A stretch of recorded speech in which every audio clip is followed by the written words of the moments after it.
ladies and gentlemen, fellow parliamentarians. My name is Brynhildur Pétursdóttir and I'm MP for the relatively new party called Bright Future, and I will be moderator this morning. Usually there's always a nice feeling in this plenary hall, but it's unusually nice to have so many women here tonight. And I hope you will leave a good energy, good female energy into the next week in this room. I would first like to welcome the Speaker of the Icelandic Parliament, Mr. Einar K. Guðfinnsson, former Minister of Fisheries and Agriculture and Member of the Parliament since 1991. He represents the Independence Party. Welcome.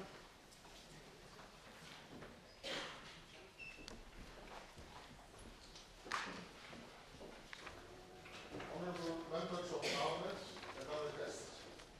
It is a true pleasure for me to address you on this special occasion, the first time ever an international meeting of female parliamentarians is held in the plenary hall of the Alþingi. In fact, Alþingi very rarely opens the plenary hall for any meetings except for its own. Today's event thus underlines the importance we place on gender equality in Iceland. Gender policies are, in my opinion, horizontal policies that can hardly be separated from other policy areas. Gender alignment also touches upon all fields of our society, from politics and policy making to education and private sector. Next year we celebrate 100 years of women's suffrage in Iceland. A centenary committee was elected last year and a Secretary General has been employed to supervise the project. It is my hope that the commemorative events will give increased attention to the state of gender equality in Iceland.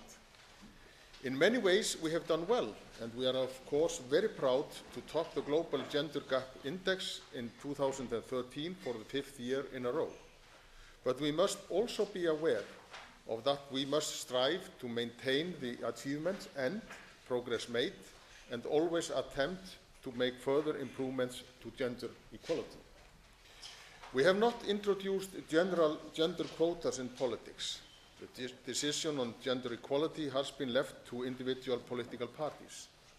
Some political parties in Iceland have internal rules on gender representation, others have not. Despite the lack of gender quotas, women have been quite well represented in Alþingi, the Parliament of Iceland, as is very well expressed in the statistics assembled by the IPU, the Interparliamentary Union, and which illustrates that Nordic countries excel in the international comparison. The percentage of women in Alþingi has been rising, especially since the early 80s, and has been around 40% in the last 2 parliamentary elections. There are, I believe, 3 major factors that contributed to the gradual growth in female participation in Icelandic politics.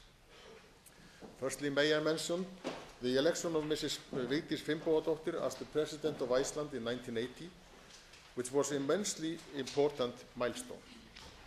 She was the first democratically elected female head of state in the world in 1980. This was undoubtedly a big boost for the confidence of women. I know that she has been a great source of inspiration to women in politics today from all political parties who, at the time of her election, were young girls. Secondly, the Women's Alliance, an all-female political party established in the 80s, managed to shake the male-dominated establishment. They received 5.5% of the votes in the 1983 elections, and their support almost doubled in the 87 election. The support for the all-female political movement undoubtedly cleared the way for female participation, thus changed the general political landscape in Iceland. Thirdly, may I mention the general awareness of the importance of gender parity and increased number of women with higher education. It is now commonly accepted in Iceland that gender should not and cannot be a factor of discrimination. This, combined with the fact that 66% of all university graduates in Iceland are women now gives a reason for optimism. Today, active participation of women in Icelandic politics is seen as a norm, and political parties do face public criticism if women are not well represented. But Iceland, however, is far from being the perfect El Dorado of gender equality, despite positive advancements. We still have relatively few women in executive positions in Icelandic firms, and women are also underrepresented on the board of Icelandic firms, although we see a positive development. Furthermore, and that, from my point of view, is a matter of very grave concern, unexplained gender gap in salaries amounts to about 10%. With some simplification, one can say that women are working without pay for about 1 month each year. That, from my point of view, is the greatest challenge we face today in this field. The challenge of equal pay, irrespective of gender, requires common effort of the political policymakers and the private sector in order to make improvements. Equal pay policies have been formally introduced in the Secretariat of Alþingi of the Icelandic Parliament, and I am proud to inform you that we have been participants in the so-called equal pay standard since the project was launched last autumn. This standard is being implemented with the participation of the state, municipalities, and private firms. The project is being under the auspices of the National Standards Body of Iceland, and I hope it will become a commonly used tool both in the public and private sector. Honourable members of Parliament and other participants, I welcome you to visit Iceland, and I am happy that Alþingi, our Parliament, was able to provide you with the venue for your meeting today. I hope your meetings, other meetings and visits will be informative and successful, and hope you have a fruitful exchange of view here in the plenary hall of the Alþingi today. Thank you.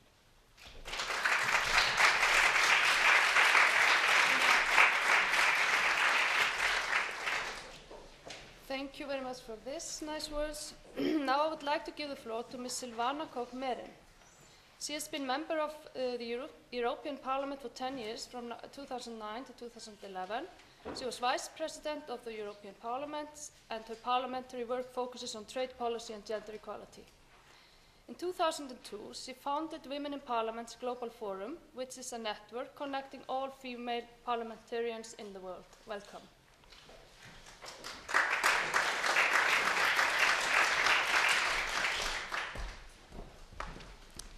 Dear President, ladies and gentlemen, thank you very much for coming here as far as, well, some people of you traveled for almost 20 hours to come here. But first of all, thanks a lot to you, President, for opening the doors, opening the rooms of your Parliament for this first ever congregation of international group of female parliamentarians. We're very proud to be this kind of first group, and we're very happy that you welcome us here. Thank you. Also, thanks a lot to the ministers who made all this happen. We met in Brussels last November, and it was one of those moments where we all kind of are inspired by what can happen when a lot of women who have a lot of ideas get together. And then just a few weeks later, we talked and we said, yes, let's make this happen. Let's go as a first trip, as a first study trip of the Women in Parliament's Global Forum to the country, which is indeed the global leader in gender equality, and have a look at first sight what is the reality here in society. So we're very happy to be here, and I think the turnout shows the big interest of the global community of female parliamentarians. We have representatives here from 20 countries, and let me run through, because it's quite an impressive number of countries and distances that you can see here. So we have people, parliamentarians and speakers here from Albania, Bangladesh, Cyprus, the Czech Republic, Germany, France, Italy, Jordan, Kenya, Latvia, Malaysia, Mexico, Moldavia, Norway, Pakistan, Slovakia, Spain, Sweden, Switzerland, and the US. So every continent is represented, and I think it is really, this is really the recipe for what I will envisage as being inspirational discussions, and who knows what comes out of it for the next time. We are here to study the societal reality of Iceland. First of all, to learn from political insights, how did you get here? Why is it Iceland, which had the first ever female head of state? Why is it Iceland that is leading in so many areas of gender equality? We look forward to interesting debates in this chamber, but also looking forward to seeing on-site in different companies of different sectors, thankfully put together by you, and in the reality out there, how does it present itself? Well, I won't take up too much time. It really is now to the first panel to go ahead with discussions. But let me thank you, President, with a small gift. We were thinking, what can we give to a man? And I hope you are one of the proud men that Victis Finnbogadottir referred to, proud about gender equality in your country. So what can we give you in a color that refers to the women in Parliament's color, but also to some feminist movement? And we came up with the idea of give you something to enjoy with your family, or maybe with your wife, not if you have kids which are not in the age of drinking alcohol, please refrain from having them participate. But it's in a color of WIP, and we hope that you will enjoy it. And thank you very much for coming here, and I look forward to the discussions.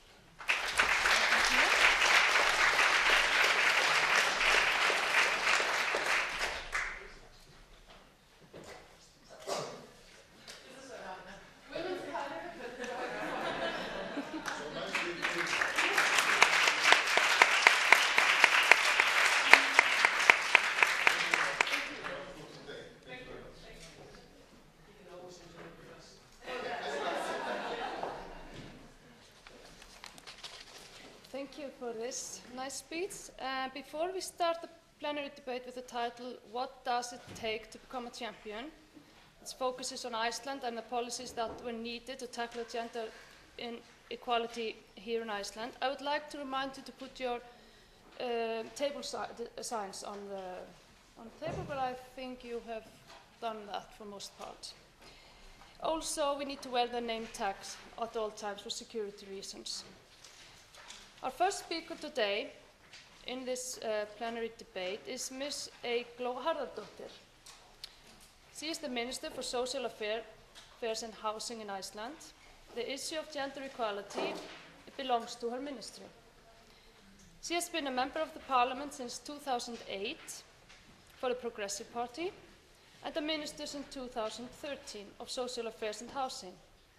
She is as well the Minister for Nordic Cooperation. Welcome, Eygló.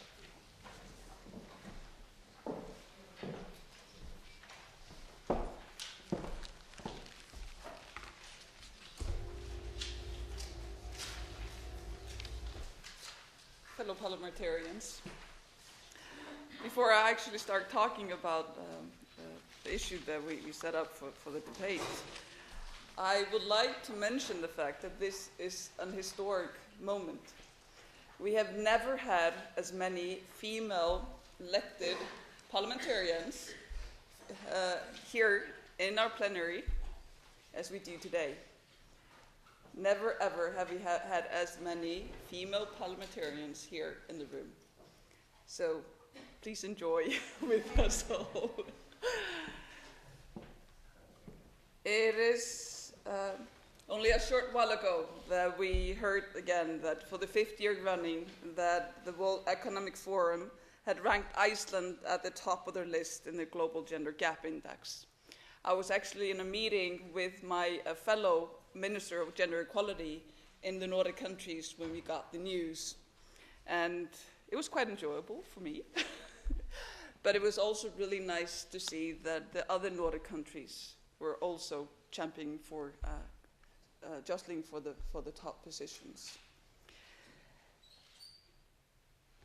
This is a confirmation of the successes that we have achieved in this area. But it's also a reminder that we have still a long way to go before we can say that men and women enjoy complete equality of status and influence in Iceland, in the Nordic countries. But we can still say that we can be quite proud of the ground that we have already covered.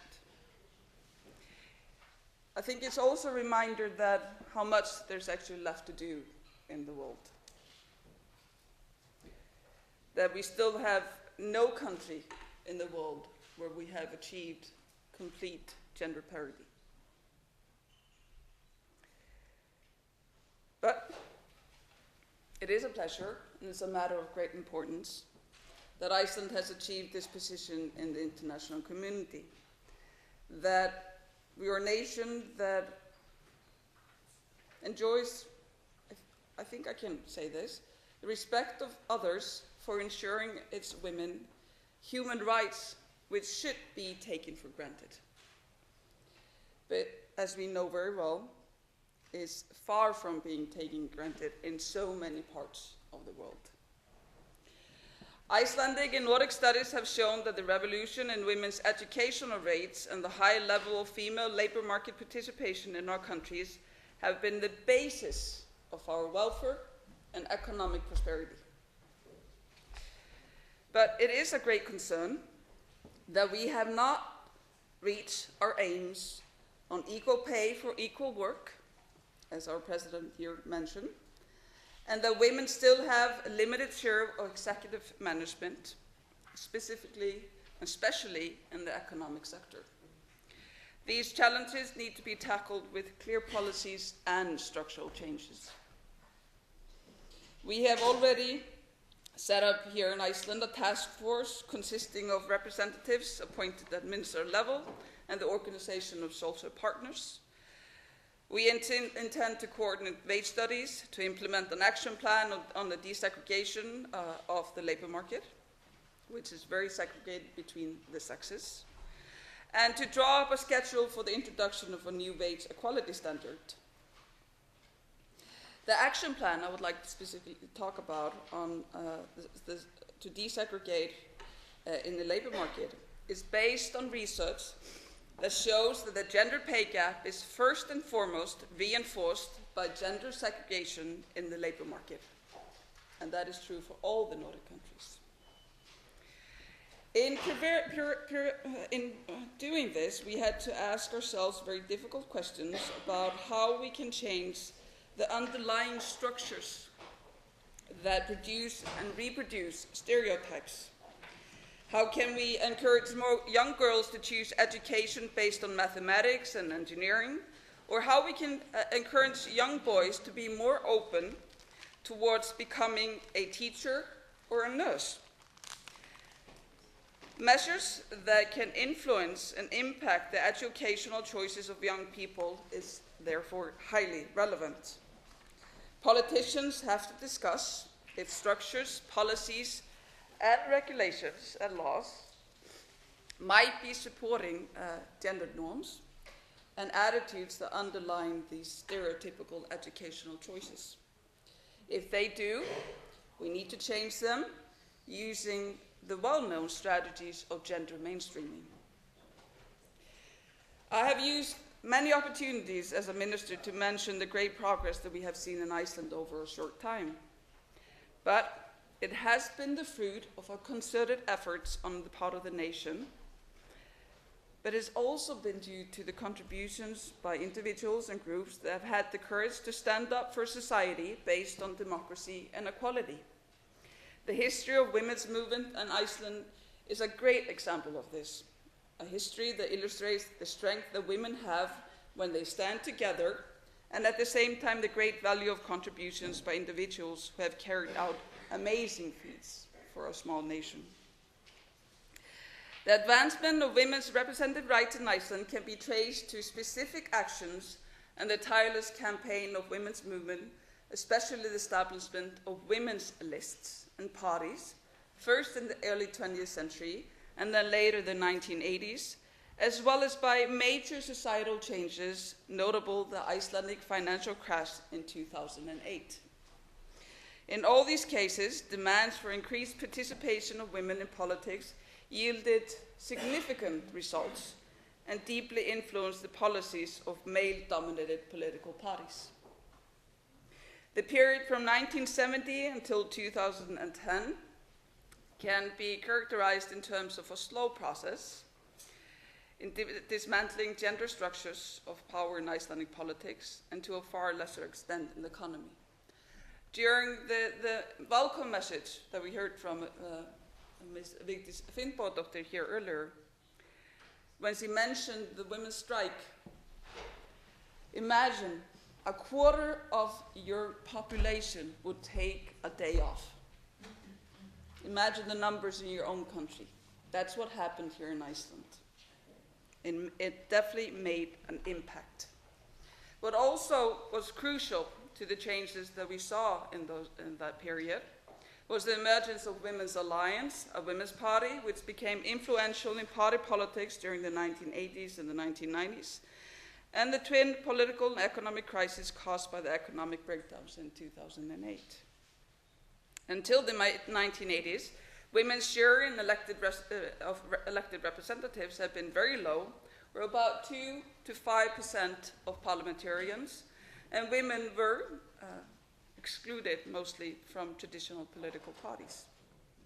It is important to note that the first Icelandic women elected to a municipal government in 1908 and to the parliament in 1922 were represented by women's lists and not by the traditional political parties. When this political experiment was repeated several decades later, it led to major changes and a jump in women's participation in politics, including my own party. An Icelandic political scientist, Auður Styrkarsdóttir, has compared such waves of women's democratic enfranchisement with natural upheaval, such as earthquakes and volcanoes. In Iceland, such changes only seem to occur when there is a major systematic challenge in politics or the economy. I hope we can change that. So we still have some way to go before we can speak of full gender parity in politics. Do I still have some time? Yes. We're so used to getting only 5 minutes or 2 minutes. Or there has been a rise in the number of women candidates on party candidate lists, but it is a fact that women constitute an ever-diminishing proportion the higher one goes up the list, the ones that are most likely to be elected to the municipal governments or to the parliament. We are seeing mixed results. We have now municipal elections now in May, but we continue to be hopeful because we're still seeing new lists coming out. But for the long-established political parties here in Iceland, there's only one that does not apply quota rules with gender for its candidate lists. But recent developments have shown that women's groups within the parties have had a long-term effect as concerns the participation of women in politics. We must also bear in mind that women's share in company management here in Iceland did not grow by any significant amount until legislation was enacted on gender ratios on the boards of public and private limited companies. Our experience here in Iceland regarding the dynamics of gender equality is the same as has been highlighted in the other Nordic countries. Gender equality does not come about on its own accord. We have to work for it. We've always had to work for it. But we also have now, I think, very good results, very good studies, very good examples that we can show that this is the best way forward. This is the best way to provide our people with welfare and economic prosperity. So we have had a lot of things happen. We passed the first Icelandic law on equal rights and equal status of women and men in 1976. I was 4 then. It has gone through a lot of changes, often spurred by factors such as equality legislations in other Nordic countries and international agreements. We have moved philosophically from gender neutrality to engaging explicitly with gender power structures with the aim of improving the status of women positively by affirmative action. The equality legislation puts much emphasis on the labour market and related factors such as education. Education has always been an important issue for the women's movement here in Iceland, and we are very proud of being #1 there when it comes to that fact. But we have also been giving it a wider social role. We have been looking at putting the rights of gays and lesbians on par with other groups as part of an intersectionality approach. We have also worked towards the introduction of affirmative action programs and legislative measures mandating the public sector to fight gender inequality and discrimination. The obligations of non-state actors, including enterprises and NGOs, has also been strengthened in recent years. I don't know if you know about our parental leave legislation here in Iceland. In 2000, we took very radical steps in the direction of ensuring fathers' parental leave. And it was a fellow party member of mine in the Progressive Party, a man, they introduced these major changes. At that time, there was the same parties that are in government now, the Independence Party and the Progressive Party, that passed that law. And we were there extending the leave from 6 to 9 months, and parents that were active in the labour market were paid 80% of their average salaries during the leave. The 9-month leave is distributed in the way so that mothers can take 3 months, fathers can take 3 months, and the remaining 3 months can be shared by the mother or the father in any manner the parents saw fit. We have seen in those years since we passed that law that parents are very satisfied with the parental leave legislations, and it has had a great impact on the perception of gender equality in society. Now in Iceland, young men, studies have shown, feel that when they are asked what are the factors that are important to be a strong man, to be a good man, and they will say it's important to have a beard, to be tall, but also to be a good father. And I think that we can actually look at this legislation as having impacted this attitude by our young men. But however, we know that women are still taking longer parental leave despite this legislation than men, and are more likely to adjust their participation in the labour market to child rearing and responsibilities within the family. Moreover, the legislation has still had no or very little impact on the gender pay gap, and that is what we have struggled the most with. A whole month that we're working without pay when we compare ourselves with men. But we have a very high level of women's participation in the labour market, but it's very, like I said, desegregated between both vertical and horizontally. The percentage of women in the influential or higher position of power remains lower than that of men, and traditional women's professions experience less respect, and the wages are lower than in traditional male sectors. We, however, are hopeful that we can continue to work on that, and maybe next time when you come to Iceland we can say that we don't have to talk about this anymore. So we have made a lot of progress, but we still have a lot to do.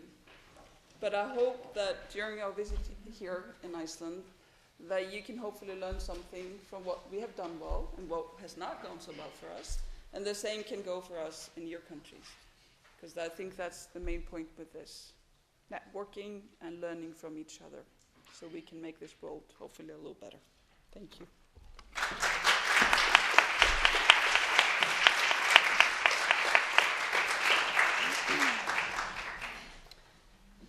Thank you, Eygló, for your inspiring talk. Now I would like to give the floor to Birgitta Jónsdóttir, who has been a member of the Parliament since 2009 and is representing the Pirate Party since 2013 and is the chairperson of the parliamentary group.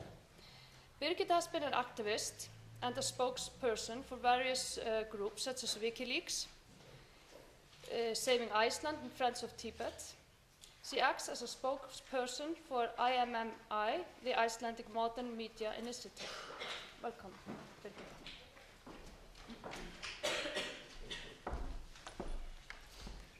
Hi, I'm sorry I have to leave because we have committee work, so I won't be able to attend the entire panel because I don't want to leave the committee work only to men today. Despite the fact that equality isn't really about only men and women, it is also about the quality of who we are. And I remember I was asked to speak at a women's conference in Vienna a couple of years ago, and I was thinking, what should I say? I mean, of course, I'm very proud that we're doing well. I'm very thankful to our Scandinavian friends because we built our societies on the same ethical foundation as Scandinavia. So thank you, Sweden, Norway, Denmark, and Finland, because we have taken up a lot of your legislation. And I think on that, if you look at which countries are doing best in bridging the gap on so many different levels, that's the Scandinavian countries. But we've also seen some negative aspects of this. I mean, I think it's great that 66% of the university students are women, but hi, what about the guys? So I think when I look at equality, I think about what sort of equality do I want? Do I want to go in a system which is exactly the same system as we are sort of trying to change and then just remain in the system without doing everything I can to change it? We often talk about our system that we live in as a pyramid. And some people say, let's reverse the pyramid. But still we have then inequality. So I would like for us to think about a system that's a circle. And that was the beautiful thing about the Women's Only Party, is that they were a circle party or a horizontal party, where they didn't acquire to have the traditional leadership. And it was very much based on consensus decision making. It was very difficult because it takes longer time and the system does not allow us to give issues a longer time, which is actually very often the spirit of women, that we want to have more time to go through things, and this is one of the many reasons that have been attributed to the fact that it is harder to get women to take the first seat on lists. And I had my own problems with that when I helped create a political movement here in 2009, and that's the only reason I decided to run, because I couldn't get women to take on that responsibility, because they need longer time, and the party was only created 2 months prior to elections. Now, let's go back to the circle, because currently I am in a system that is not very mother-friendly. It's not very, like, I have 3 kids, and like 2 of them have left home, but I have a son that needs my attention. And very often, this working environment is very hostile to that. So all of a sudden, I have to stay here until 1 o'clock in the night. And I don't care if it's a man or a woman, but I guess the man complained less. But since I've been here, like for 5 years, nothing's changed. It's exactly the same, despite the fact that former Speaker of the House created a committee that never resulted in anything. So it doesn't really matter if you have a woman or a man in the highest position within the parliament, things are still the same. So I'm saying this, and you know, everybody else is going to speak about how great we are, but I'm not. Because we are great, but we also have massive flaws. And I think we can learn a lot from other nations.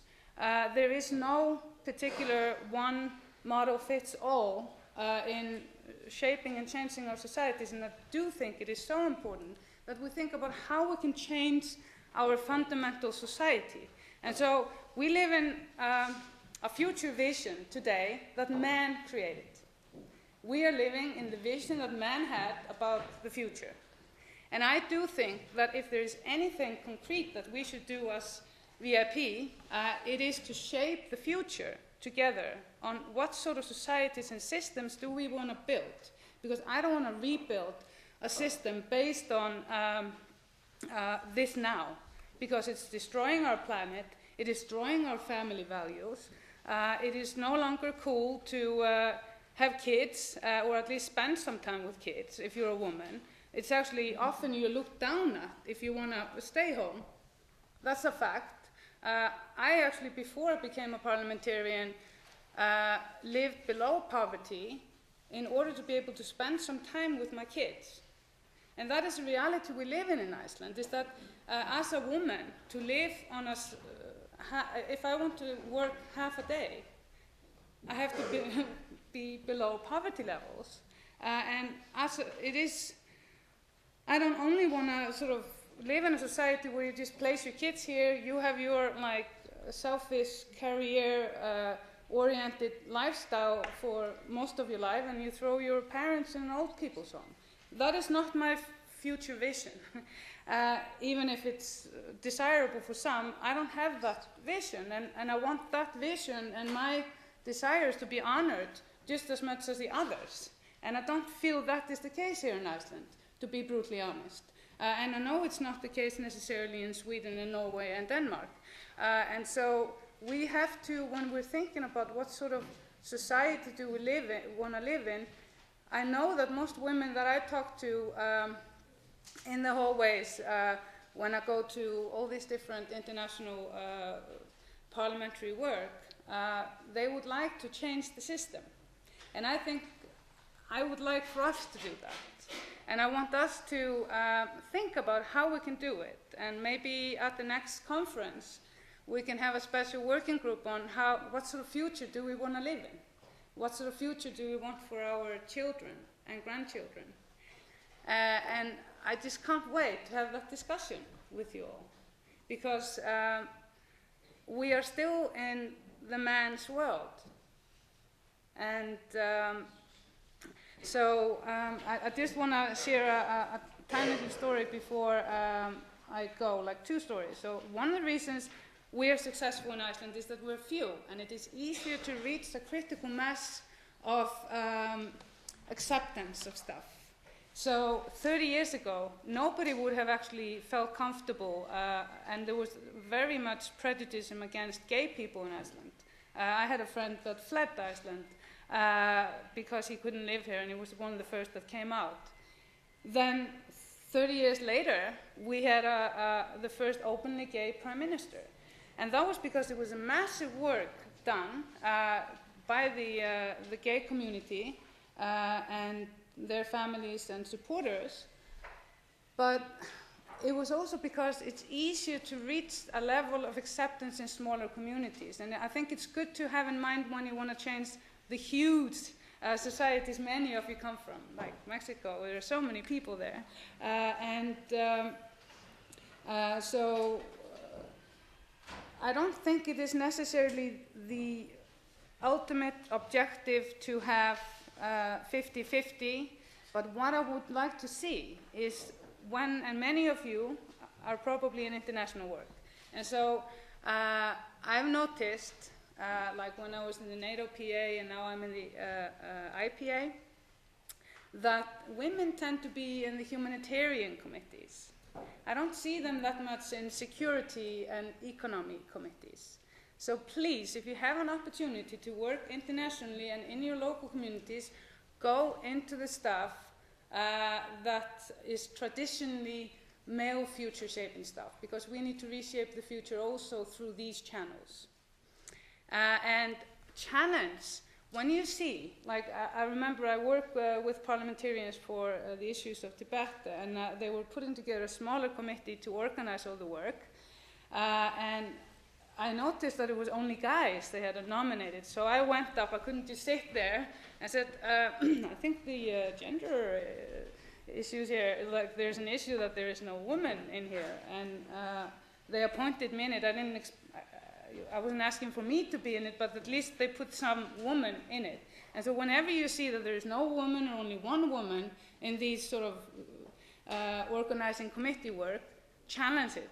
because it's not right, and take a position, because financial stuff, it is not complicated. Economic stuff, it's not complicated. It is much less complicated than humanitarian work. Thank you.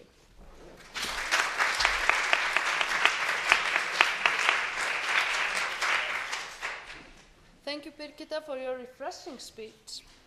The final presentation before our general debate begins is given by Mr. Jamshed Kasi. He was recently nominated Director of the Oslo Governance Center at UNDP, and for the past 17 years, Jamshed's professional experience has spanned across East Africa, Asia and the Pacific and Europe in the fields of program development and management, democratic governance, human rights and environmental policy with several UN agencies. Please, Mr. Kasi.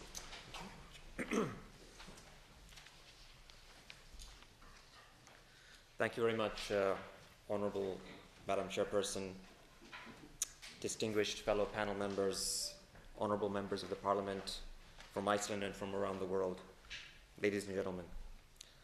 A very heartfelt thank you to the Parliament of Iceland for the invitation, and also the co-organizers, Silvana and WIP, for the privilege and honor to share some of my own reflections and participate in this interactive discussion and study visit over the next couple of days. Iceland has clearly set the bar very high. And of course, no society is perfect, but still I think there are lessons to be learned, both from Iceland and from the rest of the world, that can be shared during these 2 days. I just want to share a quick story before I really get into the meat of what I would like to say. A few years ago, I was invited to speak at a university campus in Boston, USA. And this was in the middle of a snowstorm. It was a short 1-hour flight from New York, and I didn't want to cancel. And no matter how many times I fly, I'm always a nervous flyer. And apart from the bad weather, there was nothing unusual about this flight, except when the doors were shut and the plane was beginning to pull away from the gate.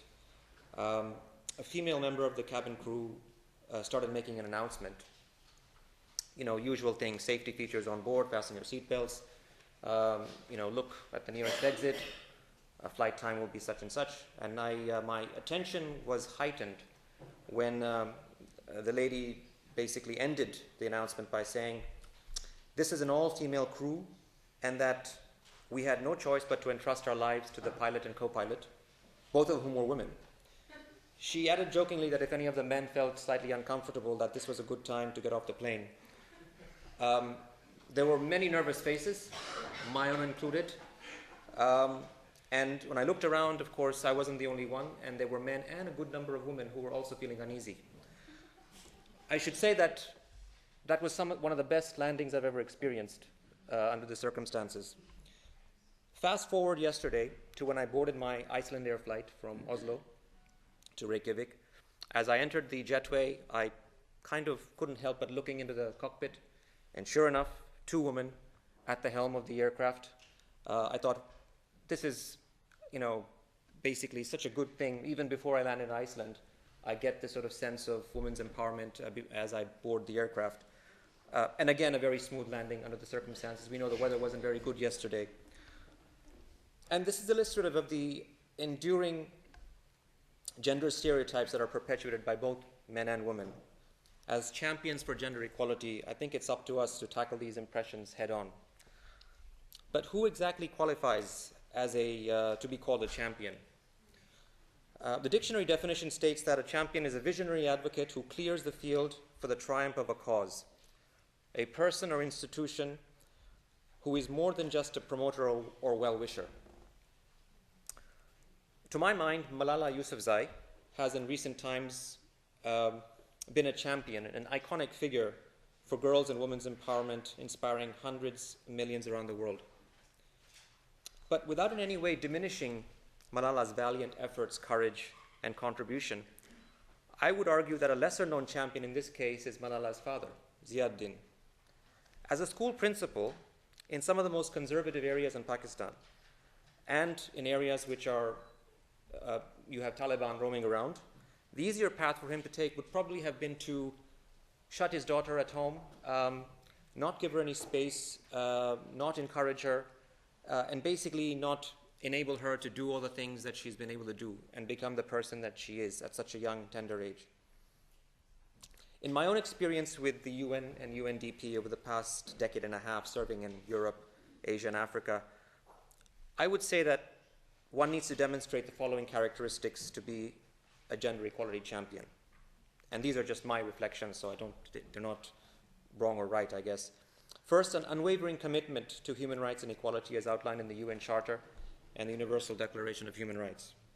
Secondly, a solid understanding of the socioeconomic, cultural, and religious context of the countries that we all operate in, including prevailing attitudes towards gender, especially among boys and men. Third, creating space, opportunities, and enabling environment, removal of obstacles to enable women to participate in the political and economic sphere on a level footing with men. And here, as the only member of the panel who is male, and one of very few in this room, I feel some compulsion to underscore the importance of designing programmatic interventions on women's empowerment and gender equality, which focus on changing the attitudes and behavior of men and boys. I remember the words of a wise but cynical Ethiopian grandmother during one of my field visits who told me, "It's a good idea to give training to men about equality between the sexes. But please don't bother telling them to support us. It doesn't work. It is more effective if you just tell them to treat us with respect and not hold us back." In Afghanistan, UNDP has been working with Islamic clerics to generate greater awareness of women's rights in the country in accordance with the religious teachings. And this has resulted in many more sermons being delivered on the negative effects of, for instance, early marriage, forced marriages, and gender-based violence. This program has reached close to 4,000 male community leaders in 6 provinces. And I'm also pleased to note we I believe, have a member of parliament from Afghanistan among us. In Togo, West Africa, UNDP helped form the first Women's Parliamentary Caucus, and this group drafted legislation protecting women and girls from violence. In the Asia-Pacific region, I contributed a few years ago to the development of the first UN interagency project. It was UNDP, UN volunteers, UNFPA, and UN Women, focusing on preventing gender-based violence with a focus on men and boys. Last year, we conducted one of the most comprehensive studies surveying 10,000 men and boys, half of whom reported physical and/or sexual violence against a female partner. A quarter of the male respondents reported perpetrating rape against a woman or girl. And the study found that half of all men who had perpetrated rape did so for the first time when they were teenagers, below the age of 20. Rape was most commonly motivated by a sense of sexual entitlement, to say that basically men's belief that they had the right to sex regardless of consent. And the majority of men interviewed, 70% and above, who perpetrated rape said they did not suffer any legal consequences whatsoever, either arrests in jail or serving jail time. It is therefore critical that we redouble our efforts to make violence against women unacceptable and end impunity for those who perpetrate such violence through, for instance, legal reforms that ensure effective access to justice. Gender equality and empowerment are at the heart of UNDP's development mandate, and this is evident in virtually all of the 6,000 plus projects we support across 170 countries, totaling roughly $5 billion a year. These interventions are wide-ranging and include economic empowerment, access to credit and productive resources, political empowerment and leadership, and ensuring women's active participation in planning, decision-making, disaster risk reduction, and recovery. In the area of parliamentary development, for instance, UNDP is supporting projects in over 60 countries, most of which have a very strong gender component. And these, many of you are familiar with, for instance, activities to support women or gender committees or caucuses, promoting gender-sensitive legislation, providing technical support to amend legislation from a gender perspective, and developing capacities of newly elected female members of parliament and candidates for parliamentary elections, and so forth. As the leading UN agency that works on strengthening democratic governance, UNDP is also active in areas such as providing electoral support, combating corruption, and strengthening public sector institutions for better service delivery. All of these have a very strong gender dimension. For example, we know that female voters are 4 times more likely as men to be targeted for intimidation in elections, especially in conflict-ridden countries. UNDP support includes enhancing gender awareness among the national electoral bodies and domestic election observers, for instance. Through our work on anti-corruption, we recognize that corruption is not gender neutral. Studies involving grassroots women in developing countries have clearly shown that low-income women face petty corruption in their daily interaction with public officials. And this takes both monetary and non-monetary forms, including sexual exploitation. So this has forced us to revisit what corruption actually means. It's not just money. There are other forms of corruption that we have to take into account, and specifically that affect women. In the public sector, women's participation, and this is mentioned, women's participation in leadership is trailing behind that of the legislature.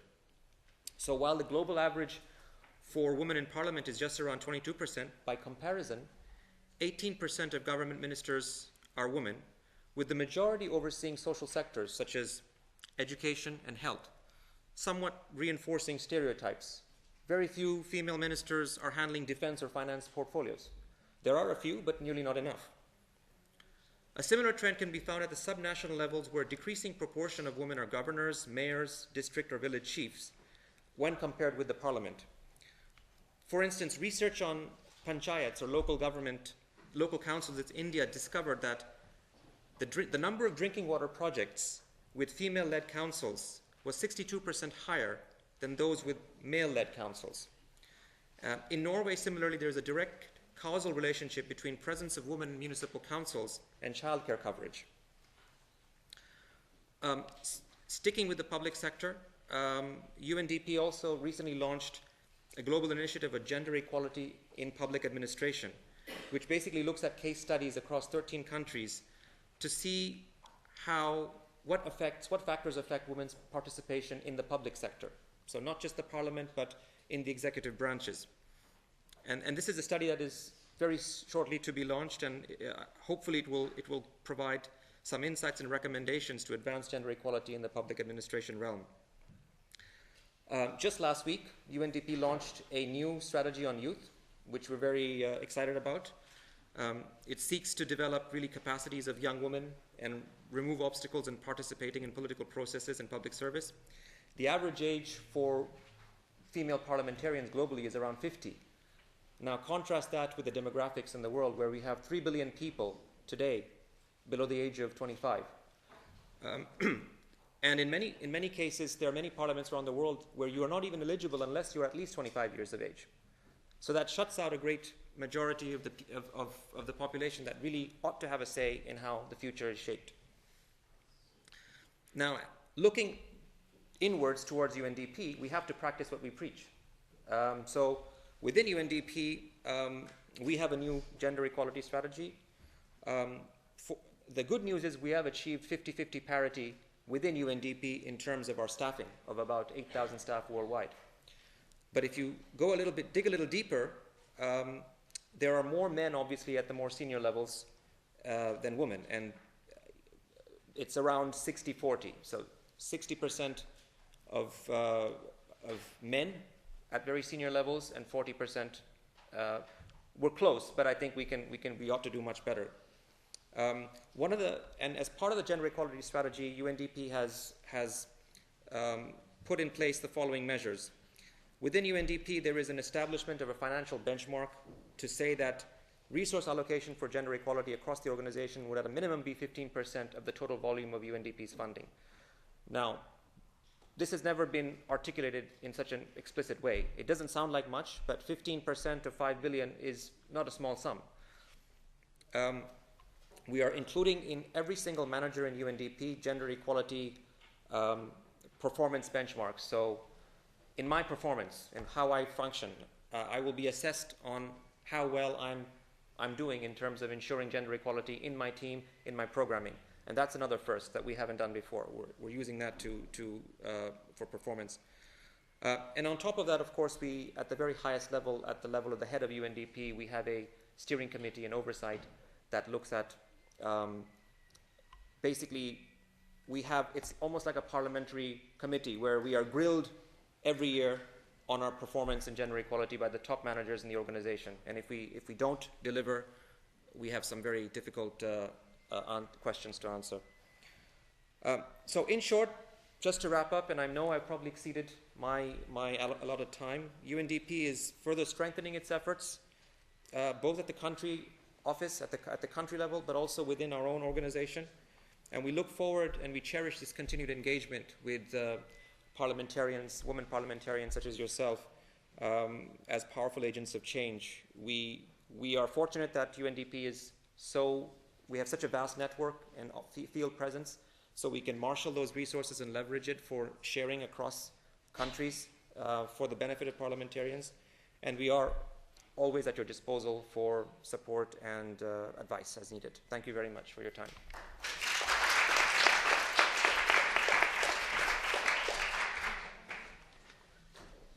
Thank you, Mr. Kasi, for your informative speech.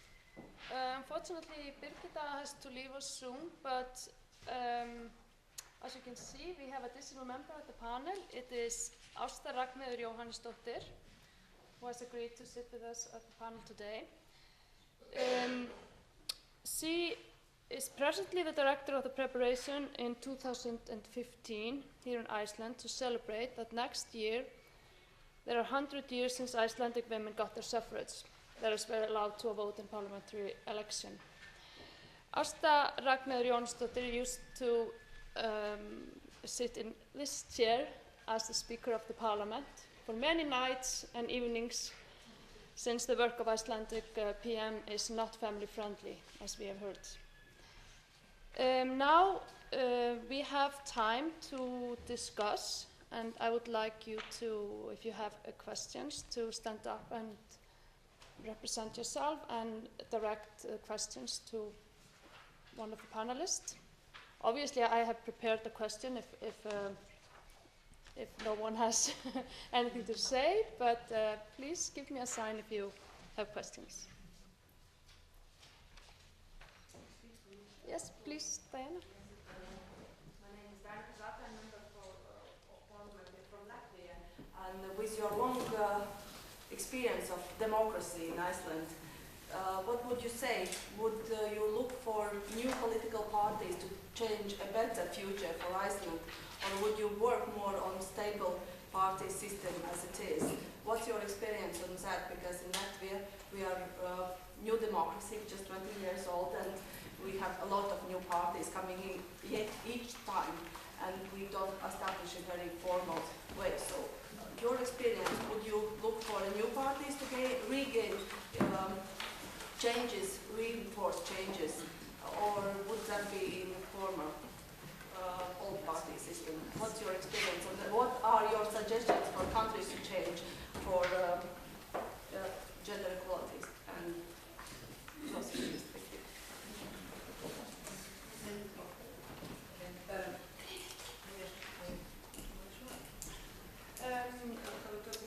Ég held við ættum bara að taka eina spurningu. Ásta, vilt þú?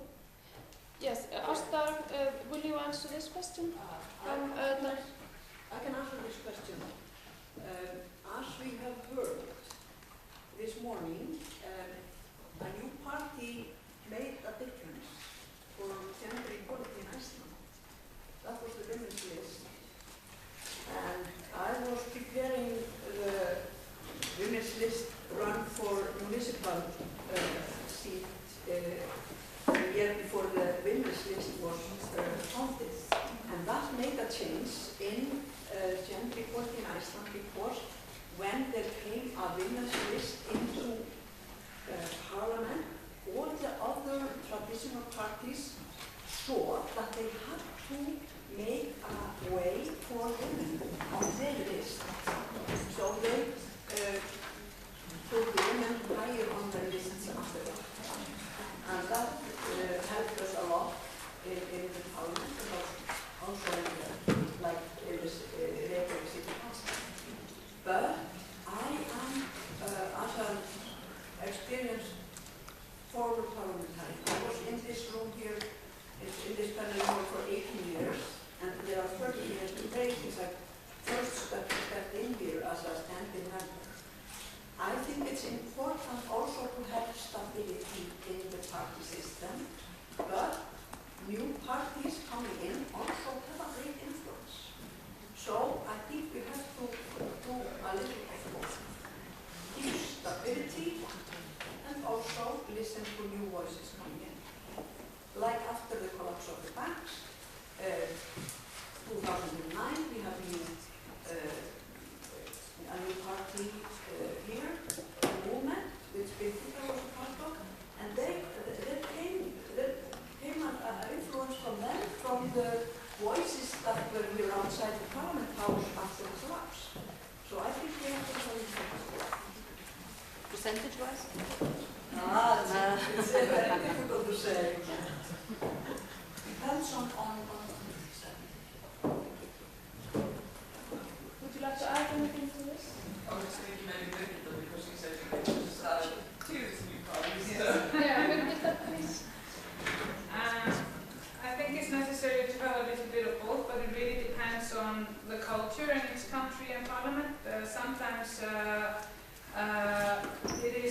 it's very hard when you come in with a new party, you know nothing. We just were keeping people that came from, we didn't have any experience with party culture, and that was very good for the parliament actually, because we challenged a lot of the status quo, and we helped those parliamentarians that were sick of it to sort of come behind us to change things, because things also needs to change. I value tradition, but sometimes tradition is very male-oriented in this world. So I think Ásta Ragnar actually was correct. You need a little bit of both. Please. Thank you very much. My name is Senator Janet Ongera. I'm the Minority Deputy Chief with the Senate of the Republic of Kenya. My question regards equal pay for women. In our part of the world, many of our women earn less than the minimum pay structures that are supposed to be enforced. And that is, can be up to almost 65 to 90% of our women. Between 65 to 90% are earning below the equal pay opportunities. Looking at the Icelandic example and many other examples within the Scandinavian countries, what would you advise us? How do we go about championing to ensure that our women actually get equal pay with the men? Thank you. Egla, would you like to answer the question about equal pay and any advice? It would be so nice if I had a very simple answer to that question, because then we would probably be there already here in Iceland. Like our speaker said, and I mentioned also in my speech, we haven't reached that here yet in Iceland. Women are still getting paid less, and the jobs that the women do are less respected than men's jobs.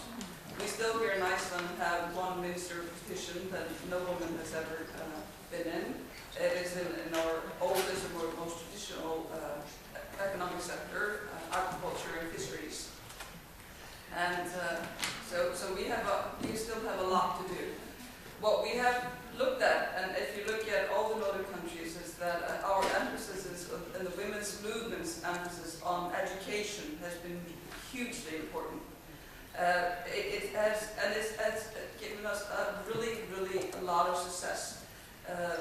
Almost like Birgitta mentioned, so much success that we are now concerned about the man's positions in education. In our universities, women are now more than 60% of the students. It's still segregated, like I mentioned, between the sexes. Men are more likely to choose engineering and the science fields, while women are more likely to go into nursing but I think we have even managed to conquer like the business part of it. So we're looking at that because we think it's quite important to reach equality, not so that women do more than men or men do more, but equality between the genders.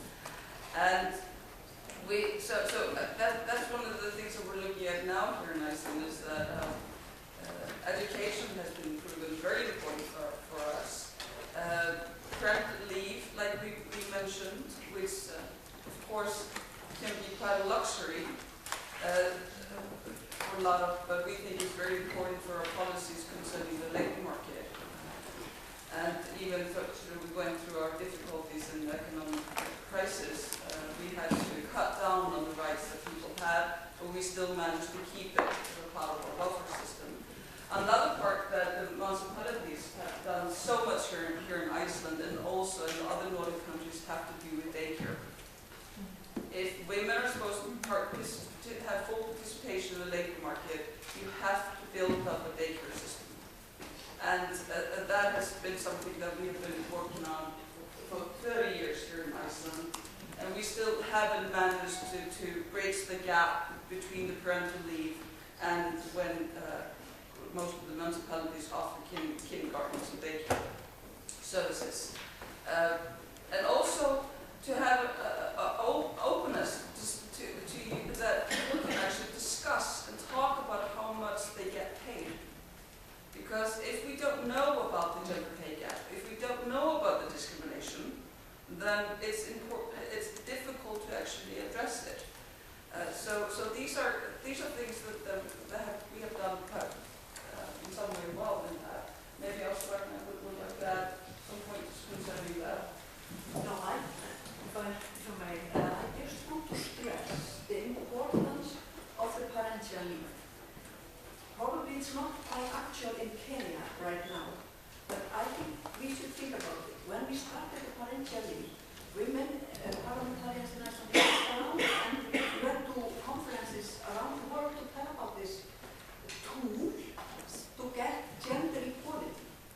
Because the way we have the parental leave here in Iceland, the social minister mentioned it shortly in her speech, it is that when you hire a person, if you're an employee, it is as much risk that this person goes on leave if there is a baby born in the family, if it is a man or a woman. So, if you are going to a permanent job, before you were always asked, are you going to have more children? But they usually go, no. Then you have the chance to be hired. But now, both men and women are equally risk. It's equal risk that they take a leave to take care of the children because they get paid as the wages. And so this is a very important tool that we got, and we were the first in the world to use this as a gender equality measure.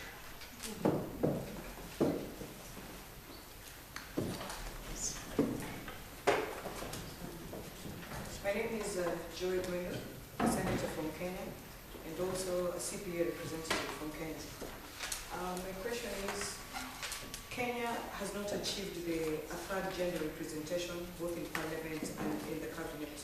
So I'm wondering, what are the best practices that all of you use in your countries to hasten the process so that we are able to achieve this and to have more women represented both in parliament and in the cabinet?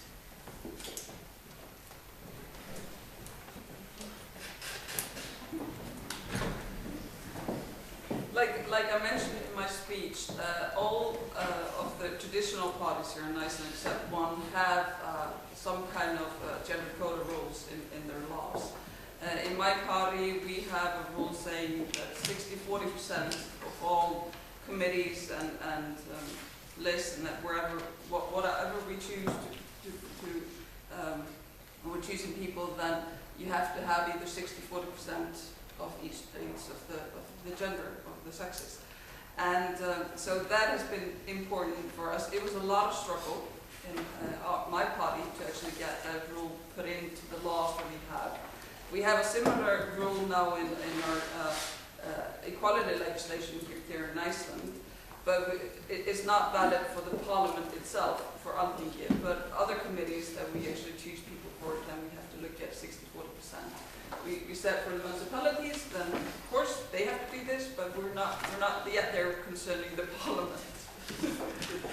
But hopefully we will continue to do that voluntarily, and there's been a lot of discussion whenever we choose MPs for the different committees, because usually what happens here is that we ask each MP which committees he would like to go to, And then we end up with the same segregation between the sexes here in the parliament as we have in the labor market. So then we have to start switching people between the committees so it better represents the views of both genders. But like I was also trying to say, I think it's so important that we think that this does not happen on its own accord. It's something that in some ways we have to put laws, quotas. The president of Kosovo mentioned that they have a quota rule there.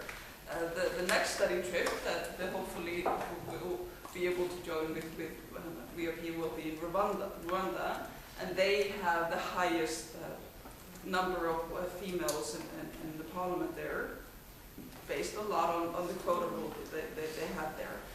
And and our hope is, of course, that we don't have to have these rules, that eventually will just happen on its own accord.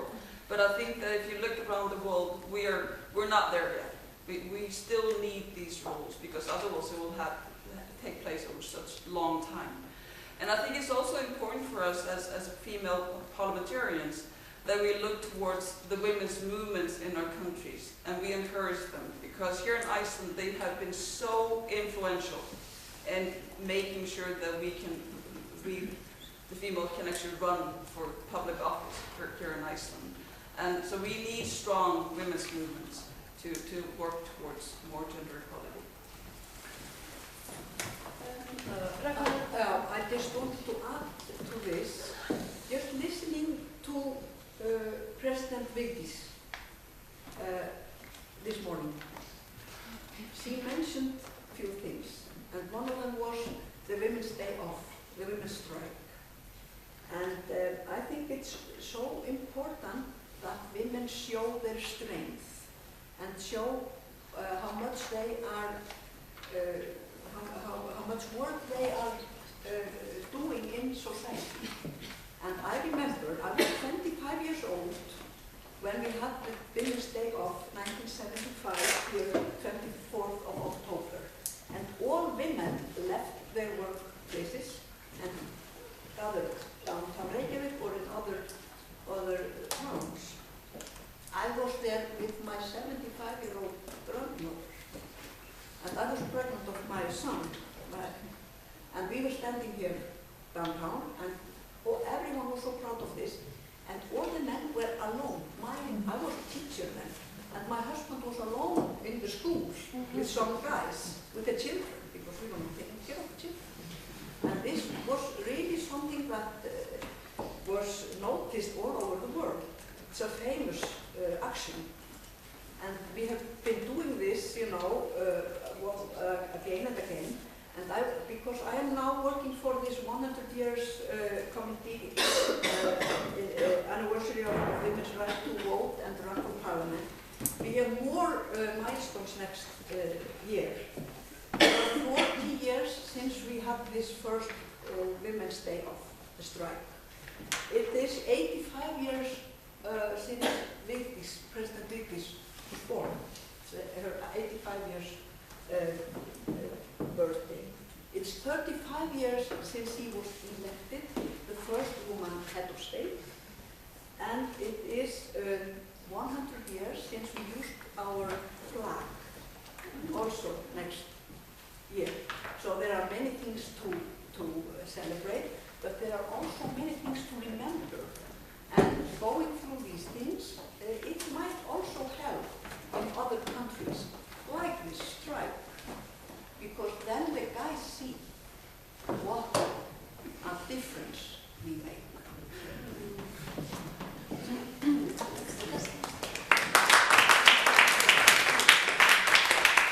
Maybe just a quick response to add to what distinguished panel members have said on the question on temporary special measures and quotas in parliaments. Currently, I think it's about 39 countries that have obtained the 30% critical mass of women in parliament, and I think the majority of them have had some measure of quota system already built in, which is what leads to that. The Arab region, for instance, saw the sharpest rise in terms of women's parliamentary representation from 13% to 16%. It's not a big jump, but it is a jump that takes into account the fact that there was, in both, say, Saudi Arabia and Jordan, quota systems were introduced. The other point I just wanted to make is, while it's very important for achieving the 30%, I think it's also important, as we've seen in a number of countries where men are getting pretty smart about how this thing works. So they sometimes put their wives or their daughters forward to avail of that quota, whereby they are simply a figurehead and aren't necessarily engaging fully. There is somebody else behind the scenes. So I think one has to keep that in mind as we move ahead. The quantitative figures, the quantitative numbers alone will not tell you the story. Similarly, on the other side, getting more men to be part of the legislation that is about domestic violence, that is about family law, is equally important. I would argue that otherwise they sort of will be the people that will block.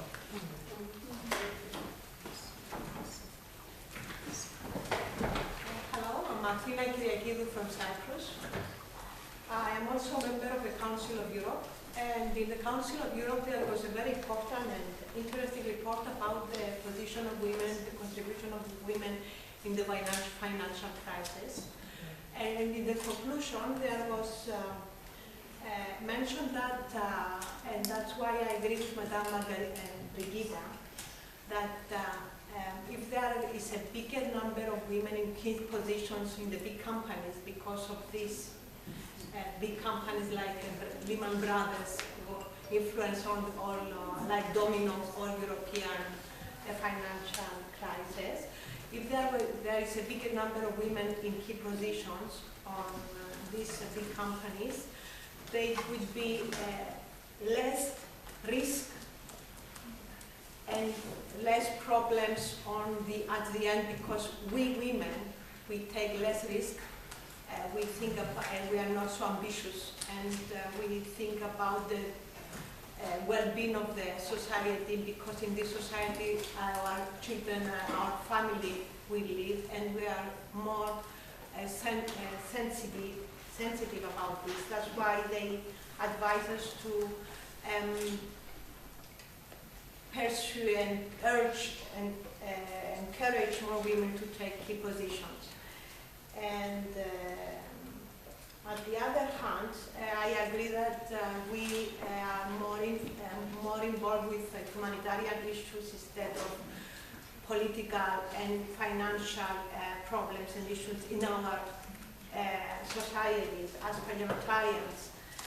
And I would like to ask you, the Icelander from Iceland, since you have been influenced by the financial crisis first, and then we are following, we Cypriots and we European South Mediterranean countries, what measures you women have taken to contribute to save your economy and for this financial crisis? We Cypriots next week we are going to vote for a legislation to save the first house, the housing, because of this financial crisis, the people, and not because of them, but they are the first victims of the financial crisis. They are going to lose their house. And we are going to vote for a legislation to try to save the first house. How did you manage to this problem? What did your contribution to this financial problem as women? Thank you.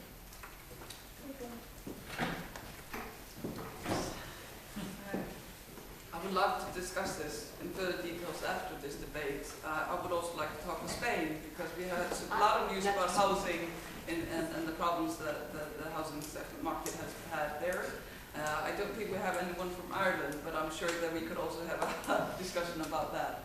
I'm the Minister of Housing also here, and I was in before, when I was in opposition, I was in the committee that had to do with economic and business. And there were a lot of there are a lot of tools that we implemented after the crisis. And one of the tools that I think has been so important for people that have lost their housing is that they're allowed, after the sale of the house, after the auction, they're allowed to stay in their home, their apartment or house, for up to 12 months, as long as they pay a certain fee per month. And in the case of, since here in Iceland, we have a large housing fund which is owned by the state, and has most of the housing loans here in Iceland. We have also implemented the rule there that if people continue to pay for the rent, they can stay on in their apartment as long as it's not sold. So there are a lot of people that are still living in their homes even after they have lost their home, like the ownership of the home. And I think this has been so important to prevent homelessness here in Iceland. I think this is actually a tool that has not gotten the attention that it should have, because it's been so important for these families. It's just so sad to read news about people actually been thrown out of their home onto the street. And since here in Iceland, we had about a third of the households financially bankrupt after the banks. I don't know if you know the numbers from our financial crash. It was so huge. More than 90% of our banks went bankrupt in about a week, in October 2008. And 60% probably our companies were technically bankrupt. Our central bank collapsed. So these were huge problems that we had to tackle. And another a tool that was implemented by the parliament, and I think that's also that we can be very proud of, even during all that upheaval and emotions that we were going through as a nation, as parliamentarians. All the different political parties gathered together and worked on a tool, a debt relief program that ended up, so we got 4,000 applications, and we only have about 125,000 households here in Iceland, so we've got about 4,000 applications to a specific organization that we founded here that has helped them to get debt relief or cut off, a write-off of their debt. And it's taken a longer time than we hoped for, but it's helped a lot of people. And we have also now recently put in place a law that actually pays for the bankruptcy costs for people that are so badly off, because there's a certain cost involved with actually declaring yourself bankrupt. And you can have people that just don't have any income, no money, nothing. So that's also what the state does now to help people regarding that. But we haven't finished with the cleanup after the crisis. We'll probably still have several hundred, maybe 1,000 more homes that will be sold, auctioned off. But we will continue to offer people this relief that they can stay on until as long as they would like to. And also, even now, I'll put forward a proposal for a new law that we will even, so they will get benefits for the rent that they're paying, which wasn't previously in the law. So there's a lot of things that have been done, and some of them worked quite well, others did not quite work as well. But I think it's important not to ignore it, because it can cause so much social hurt and damage if you don't help people and put them in their homes. But I'm glad to have you here from Cyprus. Some questions were there in the same position right now. Yes. Thank you. My name is Lucero Saldaña. I'm a member of the Mexican Center. As you said, we are very proud about quotes and parity system, but as parliamentarians, what changes do you think we must do in the law to impact the family's structure, to change that realities in our countries? Besides the law of fathers' license. What else can we do to change the space, the domestic space, to have more democracy and equality? Please. It's difficult to answer this question. As Ingibjörg Gísladóttir, that you will meet probably tomorrow, has said, there are differences in ways and means in every country. So, and the women in each society, they have to find their way out of this. But I think you can look at those ways that we have been using and how we have been doing this. I remember I went to Mexico to a conference telling about this parental leave, and the women, they said, how can you do this? How can you tell the men to go home and take care of the children, take leave from their jobs, and it's impossible. So I think there is a little longer way in the South American countries because of the mentality or the culture. But I think ways like the women's strike could show the power of women, for example, and so on. I think that is the only way that I can give you advice. But of course, I think it's a longer way than we have. You have to fight. It is a work. It's a hard work to get there. I can tell you that. We are here because women and the women's movement have been working very hard. The women in parliament and everywhere.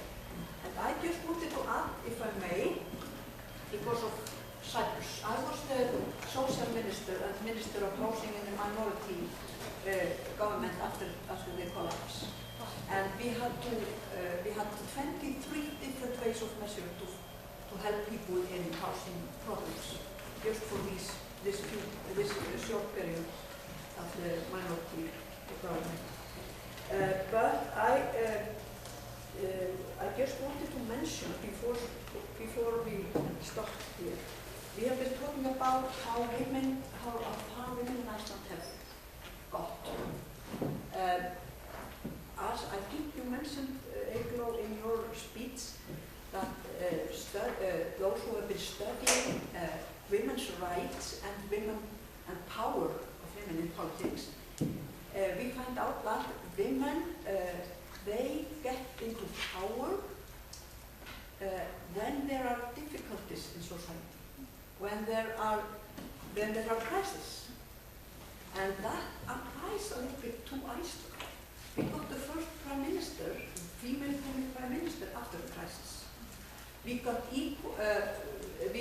we broke the glass ceiling in the election 2009 after the crisis. We were 43% women here in this parliament, and we got the first woman bishop after the crisis, and so on and so forth. We had equal number of ministers in the parliament. First in the minority government, which I participated in, and after that. So this is a little bit applying to what comes out of the studies, and we can also see it in Finland and in many other countries. That women, because you were talking about women, they are so they are careful in economy and so on.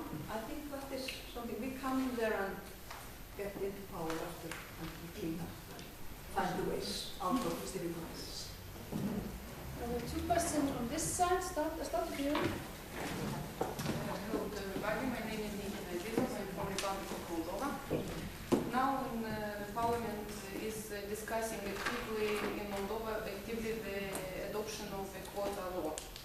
And my question is how to cope with repression from public and from male MPs about quota women, because women are just elected because of quota and not because of their possibilities, capacities and leadership skills, the first question. And the second one, how to find or how to consolidate the women's solidarity, because in our society women don't vote for women. We vote for men, politicians. And this is the second issue that maybe we have to discuss about. Thank you.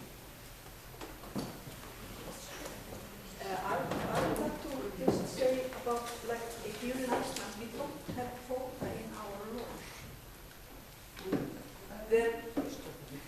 In politics. I'm talking about politics. We have the quota in business. Yeah, we did that last period. But we don't have quota in our laws in politics. But there was a pressure when the women's list came that the women, that the traditional parties, they took up kind of a quota in their way to put women on their lists before for elections. So maybe that is a way that instead of putting it into law, it is to kind of pressure the parties to put women up front when running for parliament, for example. But I'm not saying here that it is possible anywhere. But we could do it, and it was a hard one. But still, there is a pressure on the parties to have women in the seats which are likely to become elected into parliament. Eygló, I would like to add to this question. I mean, the women list that was founded many years ago, don't you think that that was extremely influential? It kind of pushed the other parties to think in different ways. History just tells us here in Iceland that the women's list, the women's alliance, were so important for gender equality here in Iceland. The first women that were elected to municipal governments were elected based on women's lists that were put forth by the women's movement. NGOs were the ones that they carried set up those lists. The same is true for the first MP, first parliamentarian, that was a woman, and she was elected in 1922. Yeah. And 92 years ago.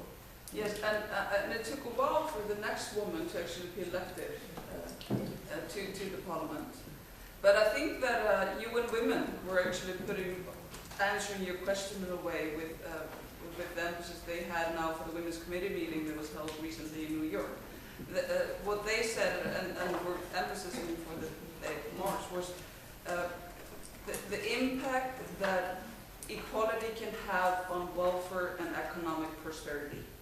It's just a matter of numbers. You know, if we can't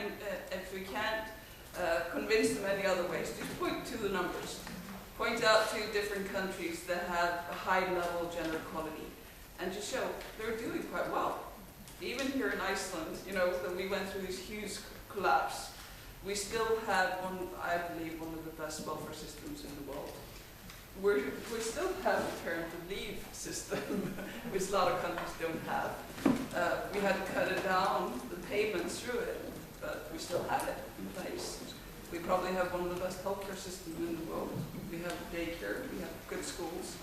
And you look at the Nordic countries, all the Nordic countries, just point out to them, and a lot of the European countries, you can just point out that even we haven't reached full gender equality, the ones that are doing best have a lot of equality.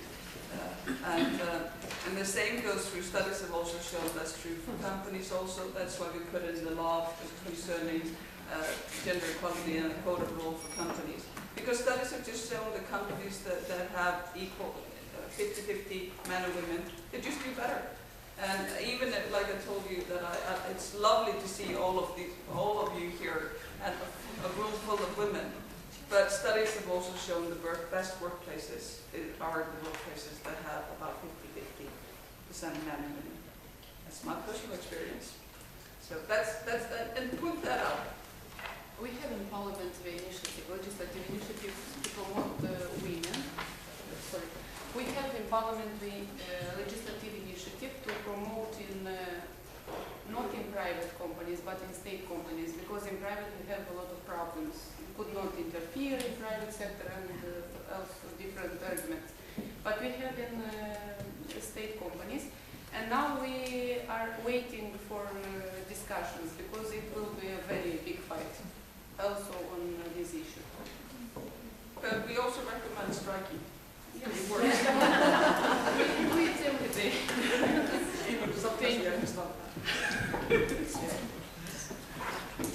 My name is Marta González. I'm a member of parliament at the Congress of Spain, and my first comment is related to the question issued by Madame, the member of parliament from Cyprus, and the answer given by the minister.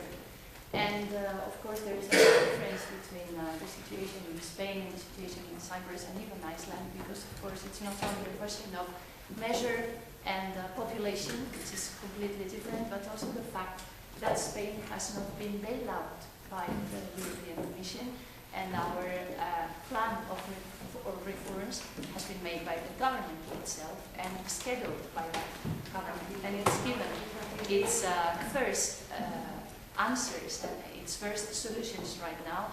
I was yesterday here at the evening at the hotel and watching Euronews, and I was seeing for the third month consecutively unemployment rates are decreasing in Spain, which I think is something really important and interesting to know about. And it has been given importance. It has been considered important enough to be one of the main crucial news yesterday in Euronews, which I think is relevant. But I wanted to raise another issue, which we did not talk before, and it was related to your speech, Madam the Minister.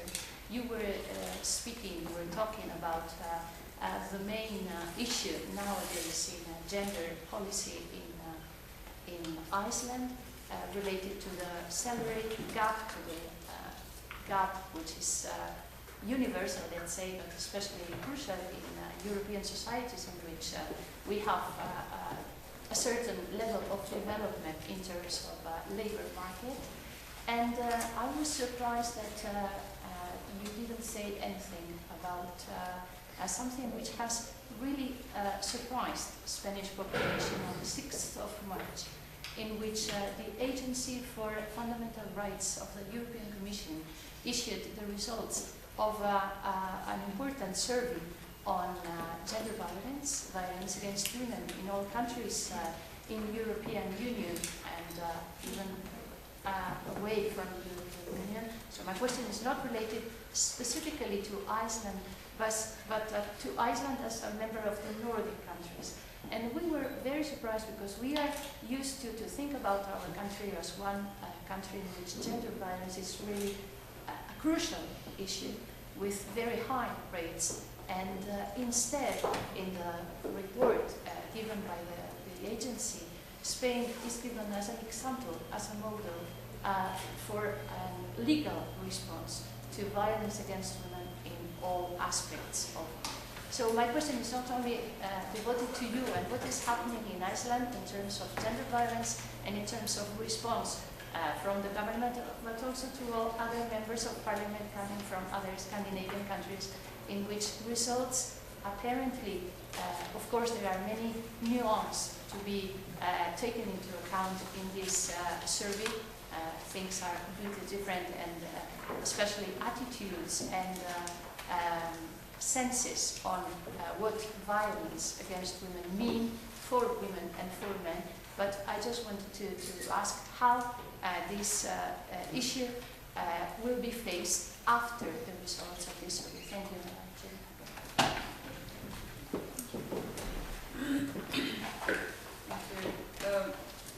Thank you for the question. It was a very good question.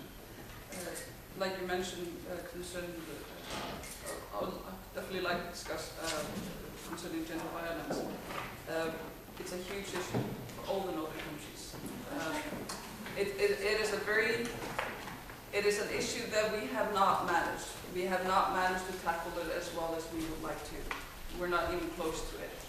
And we can see the numbers that we have here in Iceland, the complaints to the Women's Crisis Rape Centre, to our Centre for Domestic Violence, and then you look at the complaints that the victims make to police, and then the cases that go onwards to the courts, and the final results you get from the high courts. You go from several hundred cases each year down to maybe 3 or 4 that actually end up going to the high court. And that is a huge issue for us. So I am the Minister of Interior. We have been working on setting up basically a task force on how we can tackle this. So we're working on that in cooperation between both ministries. And I expect that there will be something, she'll discuss that in her speech tomorrow. Because it has to do with, like I said, domestic violence, rape again, women that get raped, sexual harassed. There are things that we've done that we can be proud of concerning sexual abuse against children. We have been doing things that have given good results, especially concerning the assistance and the care that we give victims afterwards. And we've also been trying to work on education and awareness, building up awareness through the school system. The educators, the people that are working with the children, it's not only been I and the Minister of Interior, but also the Minister of Education. They've been working in cooperation with that. And it meant that we have been going all around the countries, having meetings in almost every town in Iceland. And so now what we're doing is that we're looking forward. What can we do to improve on this? Because we're doing so bad. And I haven't seen the report that you mentioned, but this is something that we feel is very important. It should be totally unacceptable to raise your hand against a man or woman. Same goes for rape, sexual harassment. That's something that I feel very strongly about, and I believe that we all feel very strongly about. But like with that, we don't really feel that that's something that we can actually, under a heading saying what does it take to become a champion, that is not an issue that we feel that we should be discussing and preaching to others about, because we have so much to actually learn from you all, and so much to do better. Concerning what you mentioned about the bailout or not, it goes back to the question from Athena, which I don't feel I maybe responded to enough. What the impact of women, and I think the impact of women handling the crisis after the crash had to do with the emphasis, or maybe for all of Icelandic society, on welfare. We did not feel that the solution to our problem was to cut down our welfare into pieces.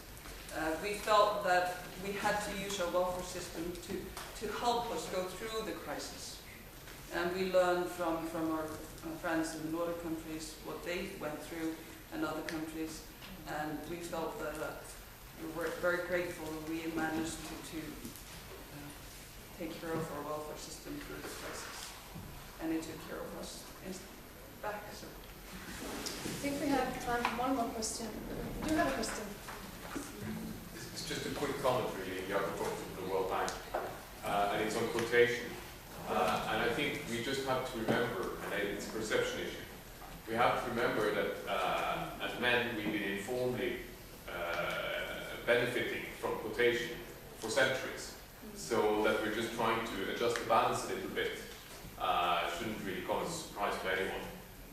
So just tell them that most of your male colleagues they've already been quotated in, and it's not necessarily their qualifications that I put them there. It might just be their gender. Thank you.